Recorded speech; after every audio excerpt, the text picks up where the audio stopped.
Баршаңызға сәлем. Бүгінгі видеода мұғалімнің жұмысын шынымен де жеңілдететін, уақыт үнемдейтін және де сабақтарыңызды жоғары деңгейде өткізуге көмектесетін ең басты 3 құралды айтып өтемін. Әдетте мұғалімдер ашық сабақ болсын, күнделікті сабақ болсын, тапсырмалар мен көрнекіліктер, ойындар құрастыруда ұзақ уақыт кетіп басы қатады. Ал бұл құралдар сіздерге осы мәселелерді шешуде көмектеседі.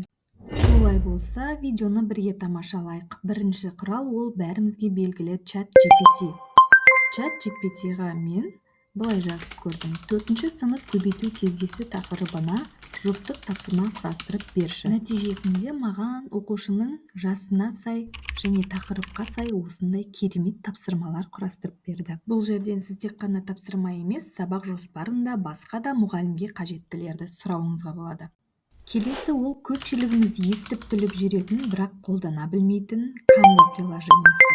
Бұл жерден сіз жұмыс парағын, презентация және көрнекіліктерді жасап аласыз. Мұның ішінде тіпті сурет генераторы да бар. Мысалы ретінде мен оқушыларды бағалау парағын шығарып беруді сұрадым.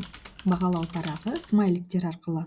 Тағы бір плюсы, мұның бәрін сіз тегінге жасай аласыз.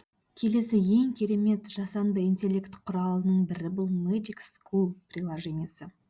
Қарап шығатын болсаңыз, мұнда сурет, видео, презентация генераторлары, түрлі тапсырмалар, түрлі ойындар құрастыруға көптеген мүмкіндіктері бар. Бұл мүмкіндіктерді әлі көптеген мұғалімдер әлі қолданған жоқ. Сіз қолдана отырып, сабағыңызды, ашық сабағыңызды керемет деңгейде өткізіп, барлық әріптестеріңіз бен директорларыңызды да тіпті таңғалдыра аласыз.